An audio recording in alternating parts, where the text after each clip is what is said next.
ਅੱਛਾ ਜੀ, ਗੁਲਾਮ ਮਹੀਉਦੀਨ, ਇੱਕ ਯਾਰ ਤੂੰ ਭੈਣਾਂ ਵਾਲੀ ਪੋਇਟਰੀ ਸੁਣਾਨਾ ਹੁੰਦਾ। ਵੀਰ ਭੈਣਾਂ ਦਾ ਮਾਣ ਹੁੰਦੇ ਨੇ, ਜਿੰਦ ਹੁੰਦੇ ਨੇ, ਜਾਨ ਹੁੰਦੇ ਨੇ। ਅੱਜ ਫੁੱਲ ਜਜ਼ਬਾਤ ਦੇ ਨਾਲ ਕਿਸੇ ਦੀ ਸਪੈਸ਼ਲ ਫਰਮਾਇਸ਼ ਹੈ ਇੱਕ ਭੈਣਾਂ ਦੀ, ਉਹ ਪੋਇਟਰੀ ਸੁਣਾ ਮਹੀਉਦੀਨ। ਕਿ ਵੀਰ ਭੈਣਾਂ ਦਾ ਮਾਣ ਹੁੰਦੇ ਨੇ, ਜਿੰਦ ਹੁੰਦੇ ਨੇ, ਜਾਨ ਹੁੰਦੇ ਨੇ। ਭੈਣ ਨੂੰ ਮਾਸਾ ਵੀ ਪਰੇਸ਼ਾਨੀ ਹੋਵੇ, ਭੈਣ ਤੋਂ ਵੱਧ ਪਰੇਸ਼ਾਨ ਹੁੰਦੇ ਨੇ।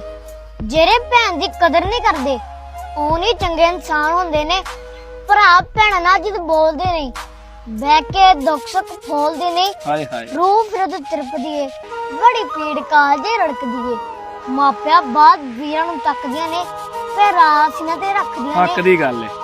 ਭਰਾ ਭਰਜਾਈਆਂ ਪਿੱਛੇ ਲੱਗ ਜਾਂਦੇ, ਫਿਰ ਉਸ ਬੂਹੇ ਤੇ ਆਣੋਂ ਝੱਕਦੀਆਂ ਨੇ।